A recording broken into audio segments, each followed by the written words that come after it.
Sita Raman, pleasant good morning to all of our viewers and listeners, and welcome to another edition of the program Addiction and Recovery. Happy Thursday to each and every one of you. So, I'm your host this morning, Jason Clue. Join me as we welcome Mr. Ramnos Darka, the host of Addiction and Recovery. Sita Ram to you, sir. Jason, and thank you for very much for having me on the program. And let me join you in welcoming all our listeners, both locally and internationally, all those people on social media and so on who have been following us. And as I say this, I want to let our listeners know that this program can be accessed at any time on Facebook if we log into the Jagriti television website, or it now can be also accessed on my YouTube channel. Just type in my name, full name, and it will come up. And we have been talking about the 12 steps of recovery, Jason, over the last many weeks. And last week we spoke about step 12, which is actually carrying the message of AA to people who still suffer with alcoholism, practicing the principles in all our affairs, and of course, experiencing what is a spiritual awakening. In a way, we probably put the cart before the horse there, because today I want to talk about how do you determine whether you're an alcoholic or a drug addict. And then, of course, if you have determined you are, because that's one of the greatest challenges I have found in my experience working with drug addicts and alcoholics over the last 30-something years. You know, it's a disease of denial where the person who actually suffers from the condition, Jason, they seem to be unaware. And that's one of the cunning, baffling nature of this disease, that the person who actually suffers with it seem to be the last one to ever find out or accept that they have a problem. Everybody around, the relatives, the siblings, the neighbors, the colleagues will all be able to see that transformation from what the person used to be like to the person that they are becoming or have become. And yet, even then, in spite of all the evidence, the person, because it's a disease of denial, because of the highly stigmatized nature of this disease, no, even though the person has the problem, they don't want to admit it because it's not a pleasant experience. And as a person in recovery myself, I have had that. For years, I knew I had a problem with alcohol, but my pride will not allow me to admit it. And unless we admit, like we said in step one, the first step, unless we admit that we were powerless over alcohol and that our life had become unmanageable, we are not ever going to be able to do anything about it. And this is not only peculiar to alcoholism, Jason, or drug addiction. It is about any other problem, you know, whether it be financial, whether it be relationship, whether it be health, unless the person who's experiencing the problem does not define his situation as problematic, does not accept that it is a problem, they're not going to move to the next step to fix it or to even accept help to fix it. So that this morning, I want to speak a little bit about to help all our brothers and sisters out there who are listening, who are following this program, to make a determination as to whether you have a problem with drug addiction, because there are a lot of people who can drink and enjoy it. You know, there are social drinkers. And this program, as I've said so many times, is not about drying up the world, because there are a lot of people who, in fact, the majority of people can take a drink and enjoy it and, you know, I mean, have a good time, socialize. But there are few who eventually progress to compulsive drinking, because this is a disease that you could be born with. It is genetic, but it is also a disease that you can become. By drinking, you could develop tolerance, and over time, you could become dependent on it to the extent where you lose control. So I am going to be reading from a little pamphlet that is published by AA. It's called Who Me, and there's a big question mark. I know it's green, so you will not be able to see it on this screen, but it is available in most AA groups or at the Central Intergroup and General Service Board of AA, which is at Rivulet Road near the Bridgeton Castle factory. And they can be reached, of course, there. So the questionnaire is just a little bit about alcoholism. There's a little note here that says heart disease, cancer, alcoholism, and heart disease serious, cancer is deadly. But how does alcoholism belong on that list? And it says yes, it does belong on this list because alcoholism is a fatal illness for which there is no known medical cure.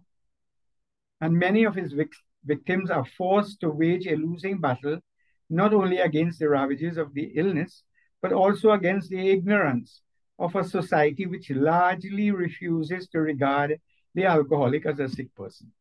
Mm. So I'll go to the questionnaire that says, is AA for you? And this is I think, going to be a very useful program that people can go back to at any time to check. Is a checklist that you can go back to. Family members, alcoholics themselves, social drinkers who might probably be thinking that, I want to check and see whether I'm alcoholic or not, because this disease is so cunning, baffling, and powerful. You don't ever know when you cross that imaginary borderline from social drinking into compulsive drinking. That is What what sort happened with me. Yeah, but Yes. what sort of signs that you would have to look out for, even those listening of you, and the borderline between becoming a social drinker? You are like, I'm a social drinker. What sort of signs you can actually look out for so we know that we don't cross that to go to strain or full on addiction? You're right. You hit the nail on the head because that's Mm-hmm. exactly what this checklist is about. So I'll just read the prelude to it, and it says, only you can decide whether you want to give AA a try, whether you think it can help you. We Mm-hmm. who are in AA came because we finally gave up trying to control our drinking. We still hated to admit that we could never drink safely. Then we heard from other AA members that we were sick. Well, we thought so for years. We found out that many people suffered from the same feelings of guilt and loneliness and hopelessness that we did. We found out that we had these feelings because we had the disease of alcoholism. We decided to try and face up to what alcohol had done to us. And here are some of the questions we try to answer honestly. And the word honestly is in italics because it's very, very important that you be honest with yourself. Now, you don't have to tell anybody this. You do this. It's an individual exercise. If we answered yes to 4 or more questions, we were in deep trouble with our drinking. See how you do. Remember, there is no disgrace in facing up to the fact that you have a problem. And the first question, Jason, is, have you ever decided to stop drinking for a week or so, but only lasted for a couple of days? And most of us in AA made all kinds of promises to ourselves, to our families. We could not keep them. Then we came to AA and said, just try not to drink today. If you do not drink today, you cannot get drunk today. And Jason, I remember, as a Hindu, we would say prayers. And when you had prayers, you know what happens? You can't drink and eat meat and so on for at least 21 days before the prayers. Boy, that used to be a real problem.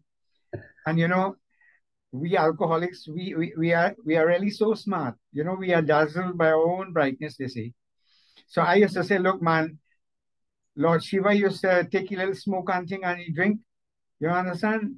And I use that as a justification because I had no problem not eating meat. I could do that very easily. I wasn't addicted to that. But I couldn't stay away from the alcohol. And I knew in my heart that I was doing something wrong, but I still continued to do it.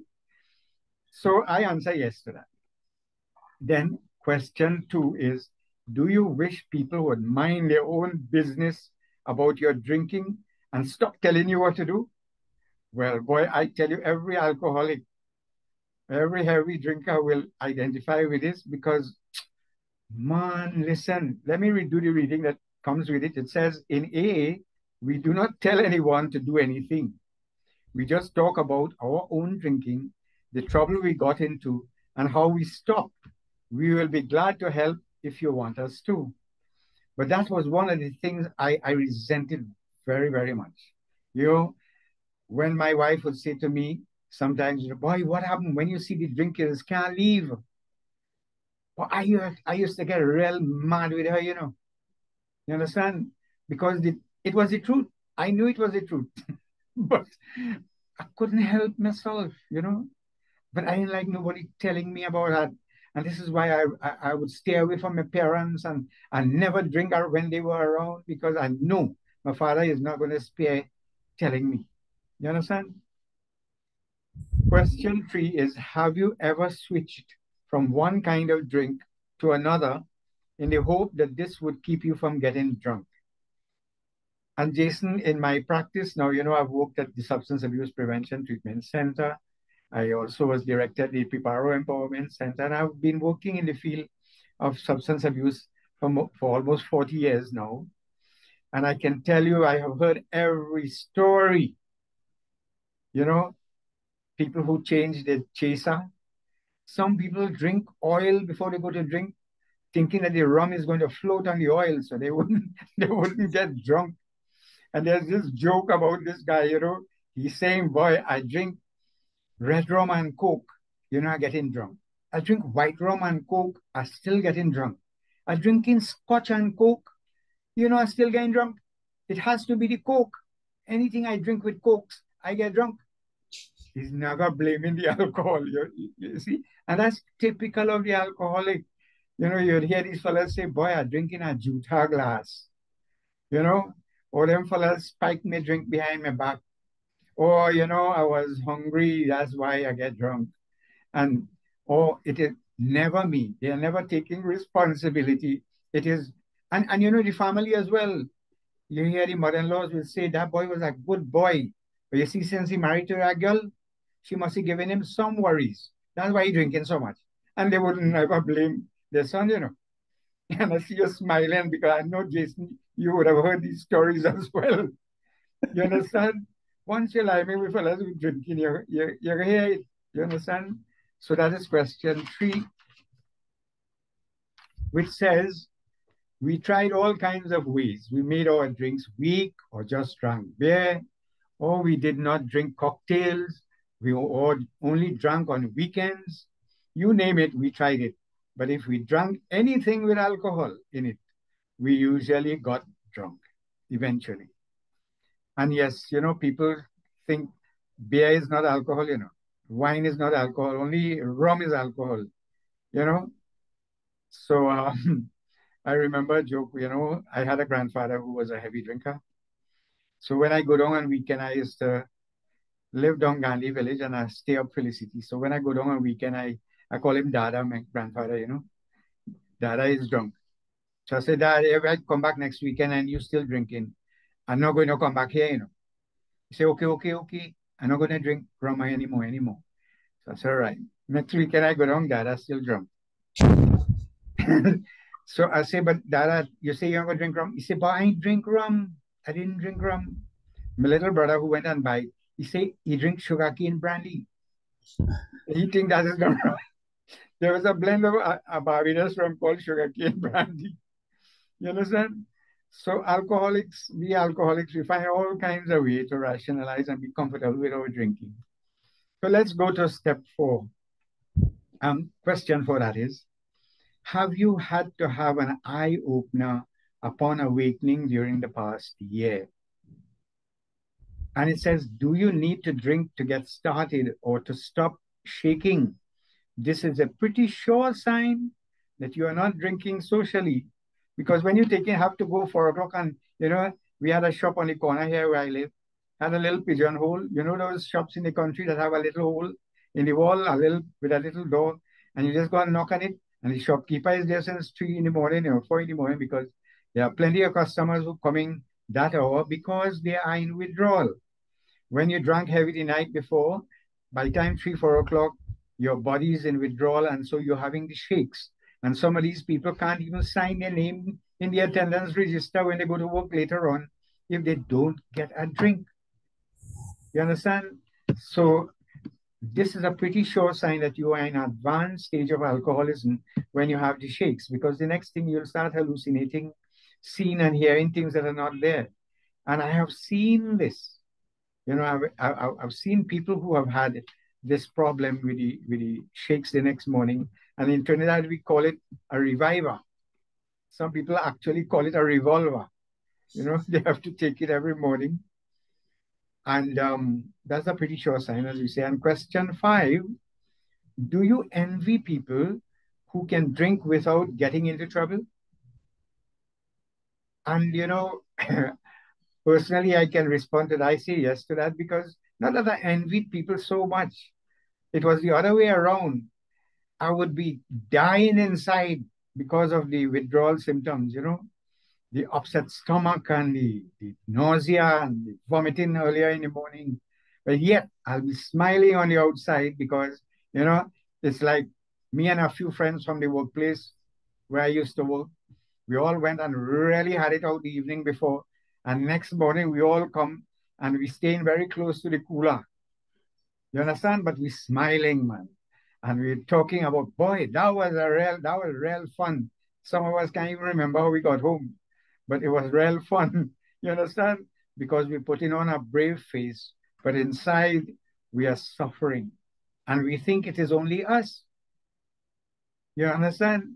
Only to realize later on, that it was not, this is not, anybody, it doesn't matter who you are, what ethnicity or what social status. Once you drink, you are going to have these feelings of remorse and these feelings of, the vomiting and the withdrawal symptoms and so on, the irritability and all of that, the shakes even. So, yes, I did not envy people who could drink.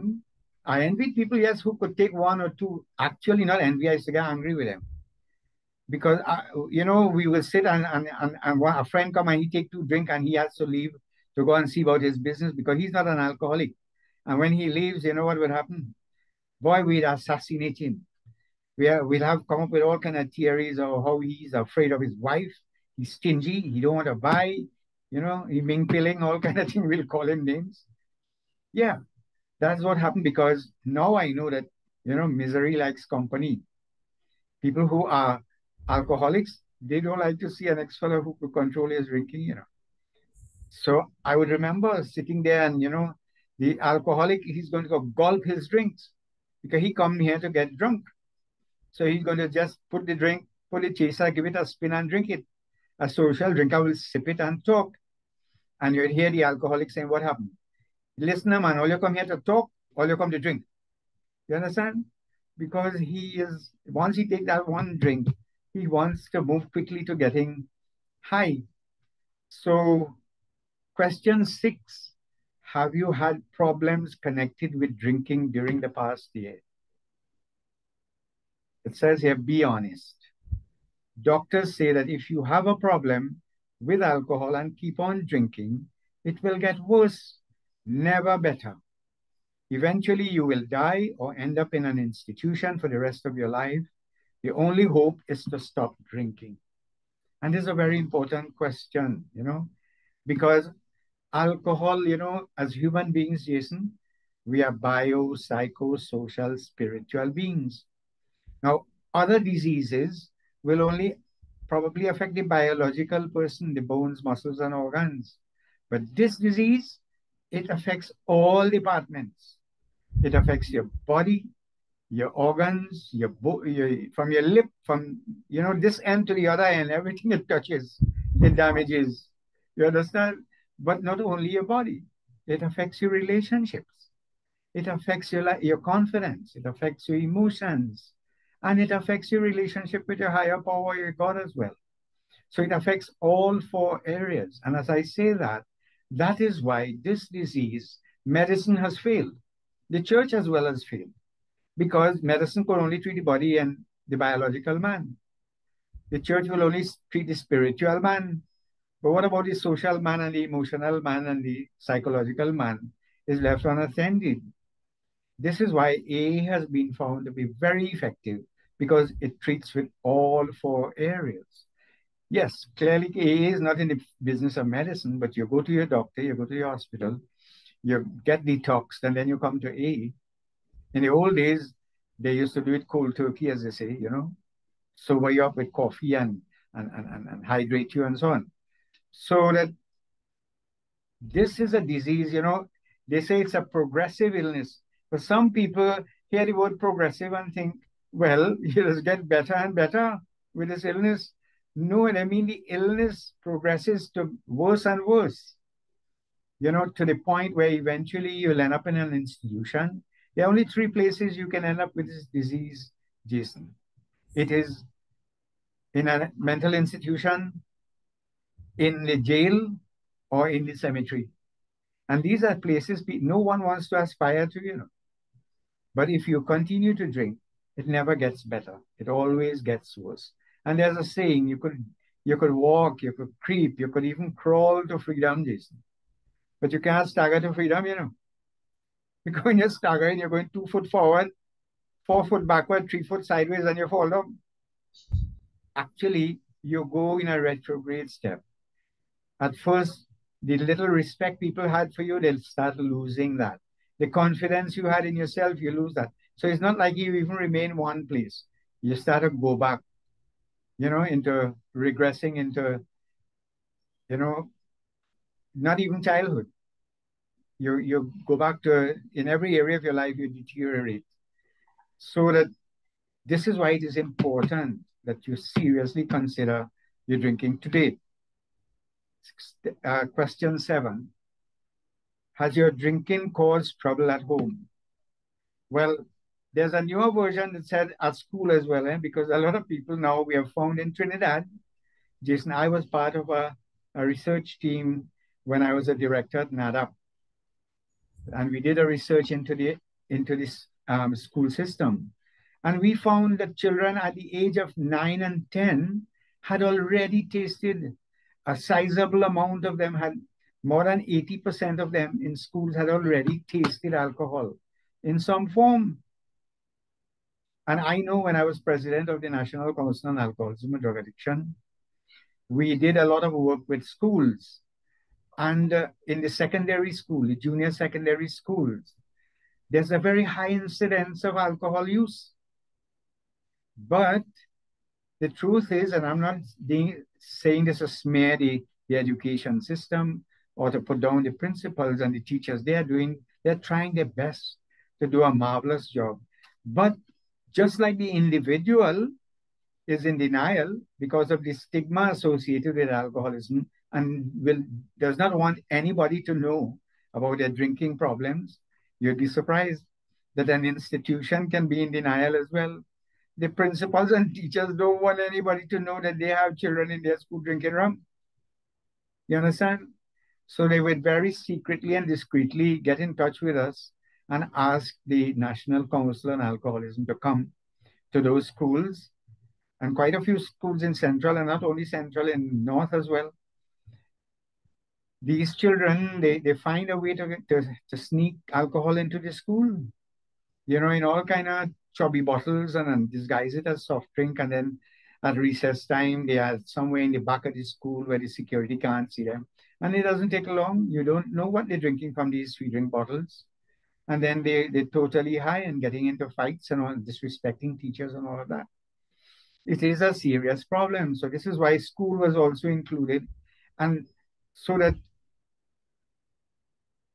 we know the amount of problems that drinking and drug use, and I'm saying drinking most of the time because I'm talking about AA here, but the same questions will apply to a marijuana smoker, a cocaine user, or any other user who is using mind-altering substances, or who have become chemically addicted. You understand? The same questions will apply. This is similar question here they use in Narcotics Anonymous, in Overeaters Anonymous as well. So we know that the amount of problems that have been caused by drinking, a lot of the domestic violence, Jason, is rooted in substance abuse. Because when people are drunk, they behave very unreasonable. Some of them don't even know what they're doing. You understand? If you check, I remember Professor Berbrand, he ran the Caribbean Institute on Alcoholism and Drug Addiction, of which I was a resource person for about 25 years. And he had done a research, even our Dr. Parasram, who is now the Dharamcharya of Trinidad and Tobago, he too had done work looking at this when he was the chief medical officer at St. Anne's. And they recognize that the high incidence of hospital beds that are occupied by people because of drug-related conditions. Not only falling down in a drain, but getting into fights and running off the road and causing vehicle accidents. Professor Bobran also did a check on, whenever the price of rum went up, alcohol went up, the amount of motor vehicle accidents went down. You understand? So there was a relationship between motor vehicle accidents and the price of rum. You understand? The social costs of alcohol, Jason, I know the rum companies are making a kill out of it. They're making a lot of money out of it. But the money that the society gets from the taxes on alcohol and drugs that we get, right, in no way could pay for the damages that the alcohol has been causing to the society. I would like our audience to think about that for a minute. You understand? Look at the amount of young people who are in prison because of drug-related offenses. We have decriminalized marijuana, but we are not getting any revenue from doing that. But we are getting more and more people out there getting involved in criminal behavior to procure it and then getting into trouble as a result of it. You understand? So that we have to, as social psychologists myself, we have to look at the social costs of these things. Is it really benefiting the society? How many university students are dropping out of their career because of drinking and drug use? You understand? After we have spent so much, invested so much in them at the primary, at the nursery school level now, we have nursery school. From that stage up to your university, when now you should become an asset to the society, we are losing you, and all your skills. And on top of that, we have to pay for your hospitalization when you get sick, or it's a lot of money to maintain somebody in prison, Jason. It costs more than keeping for us outside of prison. It's cheaper to live outside of prison than in prison. Anyway, coming back, I know I digressed a little bit there, but we know the problems involved with drinking and drug use. Financial problems, health problems, family problems, and all of that. Question 8, do you ever try to get extra drinks at a party because you do not get enough? And a lot of people, in fact, I myself, at first was tempted to say, no, I don't go and take extra drinks at parties and so on. But then I remember in our culture, Jason, whenever we were going to a wedding, there was a cooler in the trunk. Although they had a bar in the party, we had our own cooler. Why? We had to have extra drinks. And then at the party, at the reception itself, you know how many fellas went to get a drink and didn't come back from the bar and leave their wives sitting there alone? They even said, look, you want something to drink? They go for it. They meet a friend there and they forget they have a wife sitting in the reception hall. You understand? And then there are so many other ways, like those people who drink in Styrotex cups, and prefer that because now nobody can see how much they're pouring into the glass. You understand? And then even when you have glass, I remember those days when people will what you call palm your drink. You know what's palming your drink, Jason? Is when you hold the glass at such a height where nobody can see how high your drink is. You understand? The alcoholic, all of these are strategies that the alcoholics use to disguise and to hide the whole fact that they want to get drunk and they want to get drunk right now. They want to feel better and they want to feel better right now. That is at the basis of drinking and drug use, Jason. The person has the inability to postpone gratification. So when they're not drinking, they're not drinking. And this is one of the hallmark differences between the social drinker and the alcoholic. The social drinker can take one or two and go about his business. But the alcoholic, he may not drink for weeks or months or even years. But when he take that first drink, it's as though it wakes up some crazy genie in him that is saying, give me more, give me more. You understand? Once he takes that first one, it develops an insatiable appetite. This is why alcoholism is also described as an allergy. Some of us are allergic to shrimp and shellfish and all those things. And as soon as we eat it, it breaks out a rash. Well, similarly, the alcoholic, when he ain't drinking, he ain't drinking. But when he take that first drink, well, it breaks out a rash that calls for more. You understand? That was question 8. We go to question 9. It says, do you tell yourself you can stop drinking anytime you want to, even though you keep getting drunk when you don't mean to? And this reminds me of the story about a little boy in the forest, who is whistling in the forest, whistling in the dark because he's scared.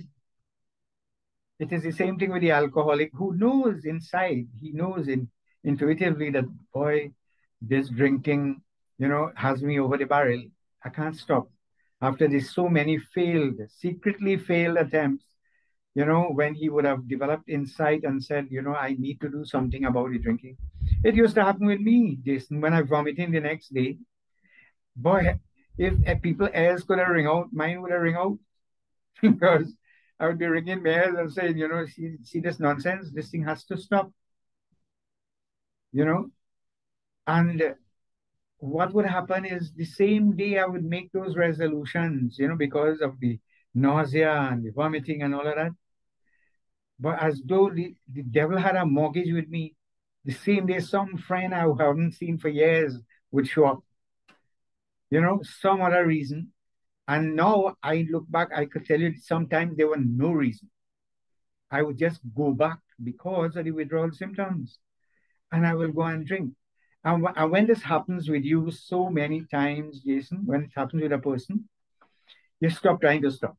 You understand? Because you know you can't stop. And I also could identify with that. What happened then, I developed what is called a rationalization. I made an excuse for myself to continue to drink. So here my excuse. I say, well, listen, man, I working hard, right? I don't play cricket. I don't play football. I don't gamble.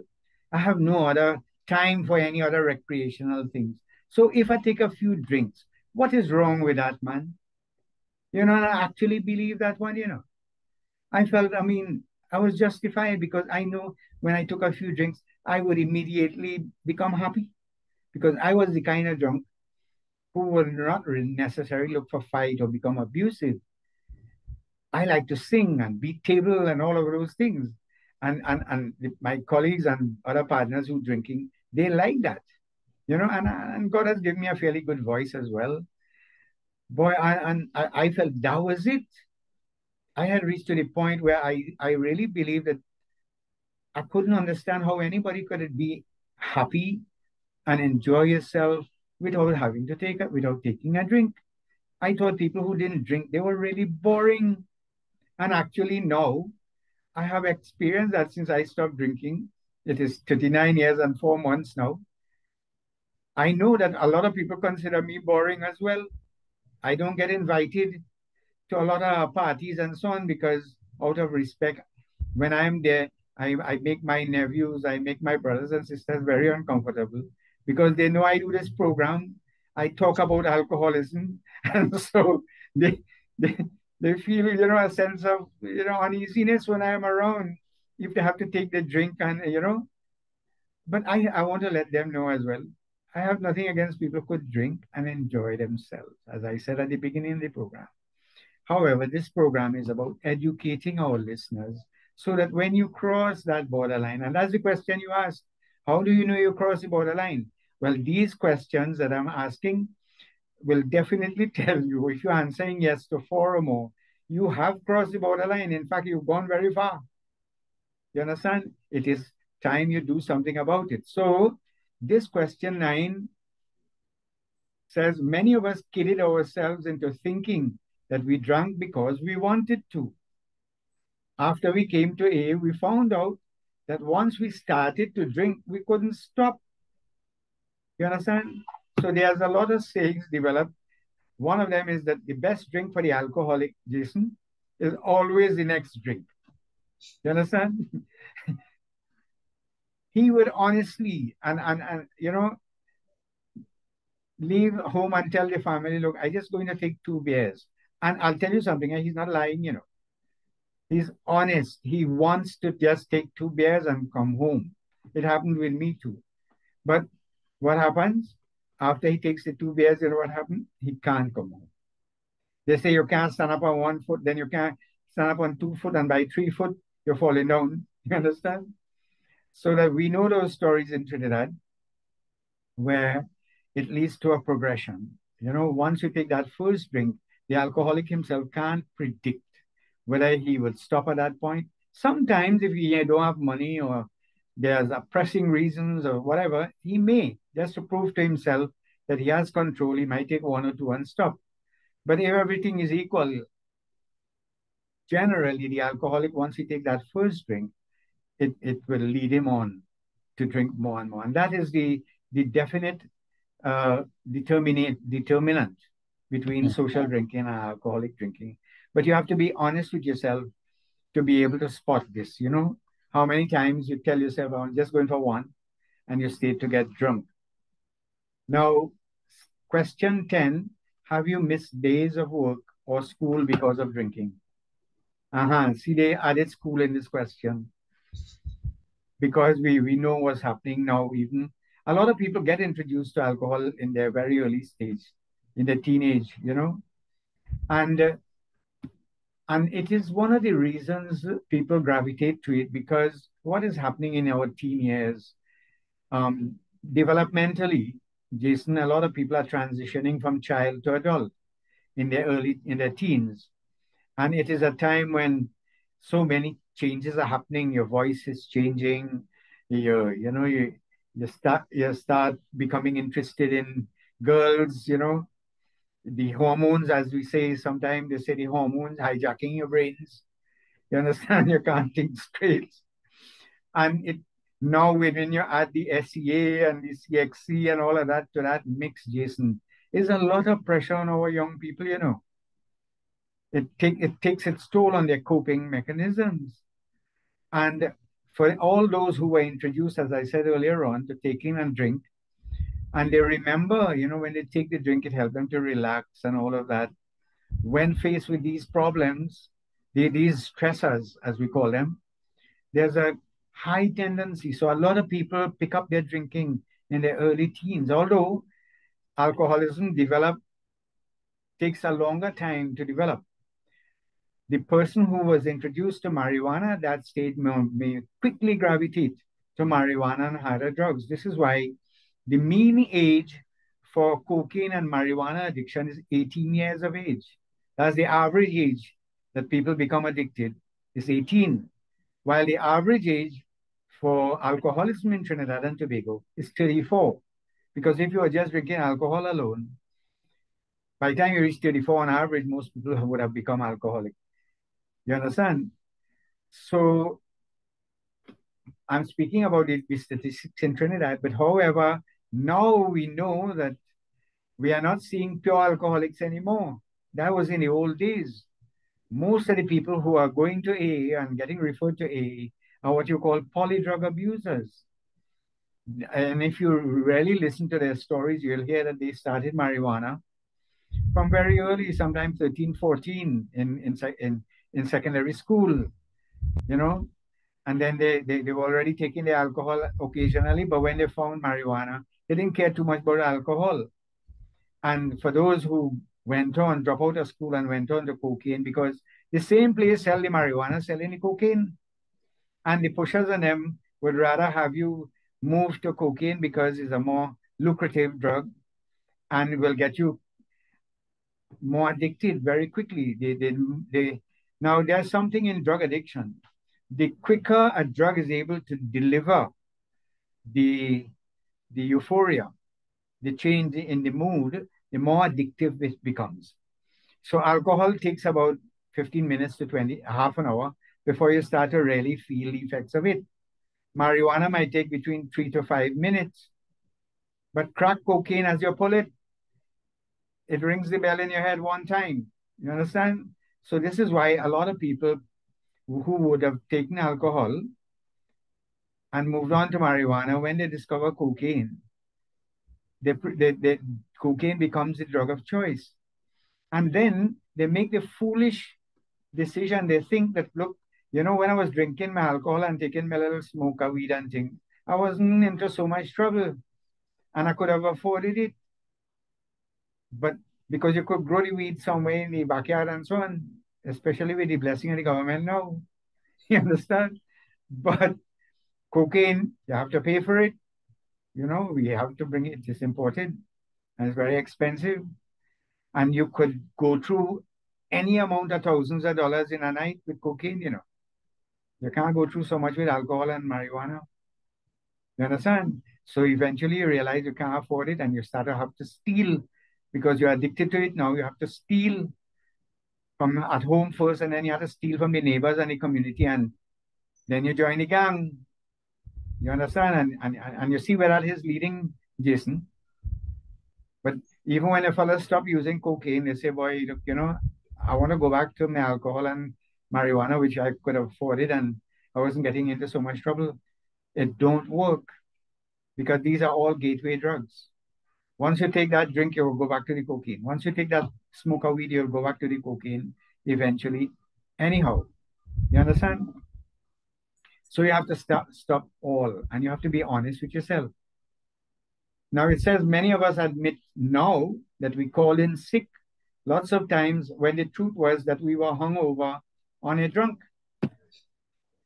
And this might sound comical, but I mean, I have been the supervisor in social welfare.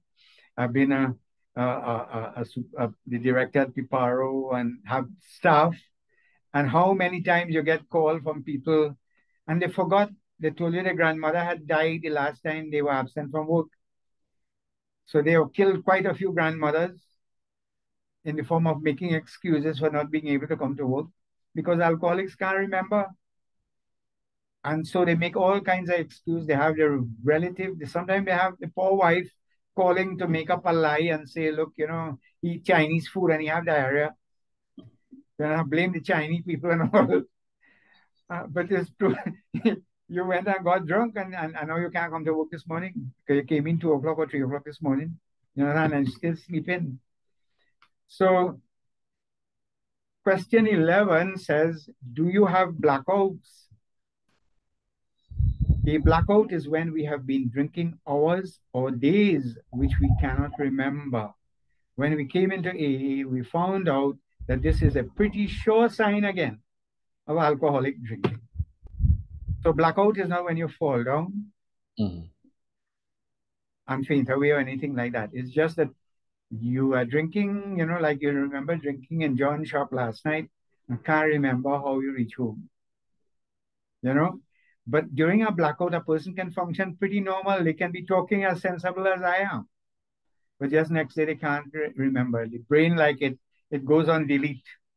You could put delete in the computer and wipe out some important programs. And so next day, it's a frightening experience, Jason. When you can't remember how you reach home.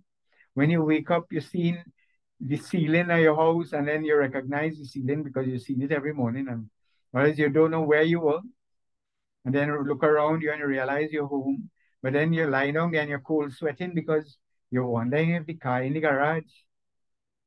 You understand? And then you come and you look at the car to see, well, you see the left side, at least it looking normal. Then you're wondering if the back got smashed. You look right around, and all this time, so you're cold sweating, because you don't know if you ran over anybody last night. or you hit somebody with your car, which could have happened when you're drinking. You understand? It's a scary experience. Then the families say, but you're seeing the mashup television. How that happened? You can't remember. And all the furniture and things, center table and things break up. And next year, your wife not home because your boss ahead. You understand? You've seen blood on the floor. I've heard all of these things from people in the course of their in interviews I've done with them, in contributions they've made. It's a scary experience. It is estimated that you lose about 15,000 brain cells every time you go into a blackout. It's a dangerous thing. And it is one of the reasons when people are in recovery, they start suffering other consequences. They lose their balance. Some of them, they lose their memory and all kinds of things. So it's a serious step. Finally, there's question 12. Have you ever felt that your life would be better if you did not drink? And all our listeners, I would ask you, whether you're alcoholic or not, to seriously consider this question. Do you think your life would be better if you stopped drinking? What are the benefits of drinking for you? Drinking is very expensive, And as I said, it's damaging from your lip, this end to the other end, everything it touches, it damages. Plus, not only your body, your relationship, your job, your self-esteem, your relationship with God. So he said many of us started to drink because drinking made life seem better, at least for a while. Right. By the time we got into AA, we felt trapped. We were drinking to live and living to drink. We were sick and tired of being sick and tired. And it says here, what's your score? Did you answer yes 4 or more times? If so, you are probably in trouble with alcohol. And why do we say this? Because millions of people in AA have said so for many years. They found out the truth about themselves the hard way. But again, only you can decide whether you think AA is for you. Try to keep an open mind on the subject. If the answer is yes, we will be glad to show you how we stop drinking ourselves. Just call. And the number is on the screen, Jason. Anyone who think they might have a problem with alcohol and would like to do something about it, they can reach me at 671-3040. For those people abroad, is of course 1-868-671-3040. I'd be glad to give you whatever assistance. As a result of this program, Jason, we did have a person who called me just before the program, and they're going to be calling me just after the program to get some information about stopping. So if today we could help one person, Jason, to make a change in their life, then our own existence is justified. So I want to thank you. I want to thank Mr. Bimal in the back there doing the operating, all his staff, for giving me this opportunity to be able to share a few words of advice and to be able to give some resources for anyone who would like to stop. Today is the day. So thank you again, Jason. Well, thank you very much for always taking the time to do this show. And like Mr. Dwarka said, admittance is the first step. So you have been listening and viewing the program Addiction and Recovery. Join us next Thursday, same time, same station. See you around.